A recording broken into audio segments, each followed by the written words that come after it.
que é o Jacob Nielsen. Jacob Nielsen, ele é o chamado guru da usabilidade.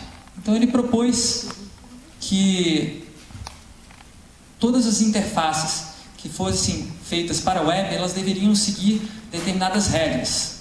Quais regras? As regras que ele definia.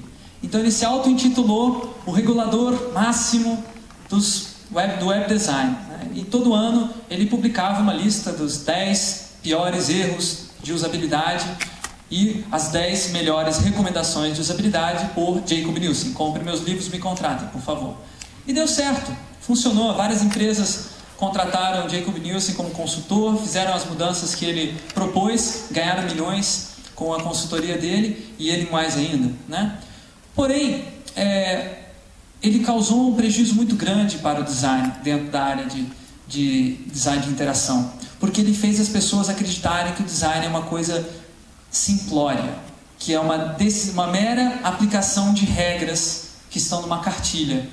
Então ele falava coisas absurdas do tipo: os usuários eles vão desistir de navegar no seu site se você mostrar algo que surpreenda eles, que vá além das expectativas dele. Não é isso que ele quer ver, então ele vai embora. Gente, jogou no lixo uma centena de experiências, milhares de experiências em que o design ele propunha novas experiências, que ele propunha, apresentava ideias novas, apresentava configurações que deixavam as pessoas assim, com a percepção de ver algo realmente novo, e superavam positivamente. Por que não? Bom, essa parte Jacob Nielsen não fala, não explica. O grande problema é que, se ele fosse só um velhinho ranzinza falando essas coisas, né, no site dele, tudo bem, mas o problema é que ele é ouvido. E mais do que ouvido, ele é reproduzido. Então, nós temos no Brasil hoje, manifestando-se na área do design de interação, uma epidemia que é pior do que a gripe suína, que é a invasão dos clones do Jacob Nielsen, né? Então, o que é a invasão dos clones Nielsen?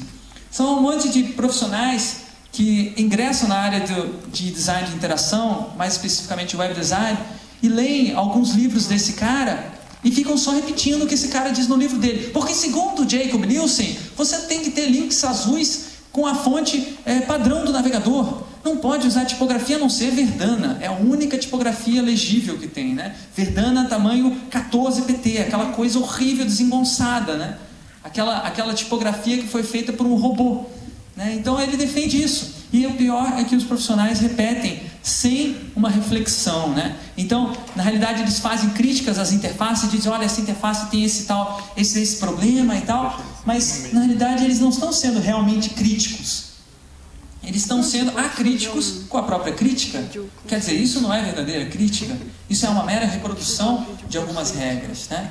E isso tem prejudicado a visão do que é design dentro da área de design de interação, reduzindo ele a uma mera aplicação de regras, ou talvez a um mero embelezamento visual, né? Para deixar as coisas fofinhas, bonitinhas, atrativas e vender mais, né? Quando na verdade a gente sabe muito bem que o design vai muito além do que simplesmente a mera aparência, né? Então, Jacob Nielsen e os outros clones, eles falam que comumente nós encontramos estes problemas nas interfaces, né?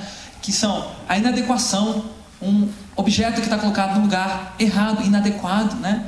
A inconsistência, objetos que se comportam de forma diferente em contextos diferentes, respostas inesperadas, né? Aquela coisa assim que te dá um susto, né? Complicações, enfim, ambiguidade, tudo isso para os clones do Nielsen são pecados que devem ser evitados, né? São, assim, é um absurdo que isso ainda exista na internet. Como é que pode?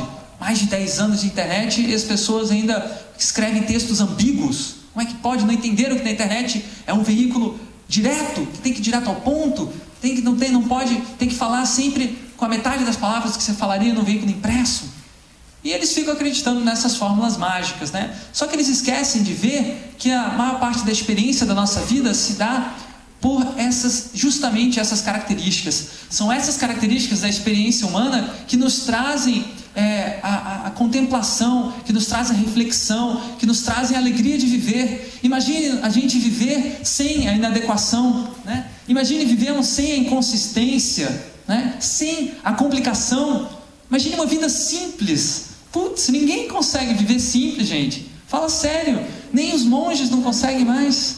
Hoje em dia nós vivemos o complexo e nós temos que assumir isso. E o complexo vira logo complicado. Mas a gente pode rir do complicado, como é o caso dessa placa que foi de propósito colocada para alguém dar risada, né? Com certeza. E a ambiguidade, então, né? Tantas vezes que a gente fica animado porque a gente vê coisas que são ditas com duplo sentido, né? Que nos estimulam diferentes emoções. Puxa vida, tira a ambiguidade dos relacionamentos humanos e nós nos tornamos robôs, né? Então talvez seja isso, né? Talvez o Jacob Nielsen não seja um ser humano, talvez ele seja um extraterrestre robô implantado dentro do nosso planeta para fazer nos tornarmos robôs também, ou pelo menos aceitá-los entre nós. Aliás, quantos de nós somos robôs aqui, né? Será que o seu coleguinha, que faz tudo certinho nos seus trabalhos da faculdade, será que ele também não é um robô disfarçado? Bom, temos que ligar as nossas antenas, ou melhor, talvez colocar alargadores nos ouvidos, talvez seja melhor.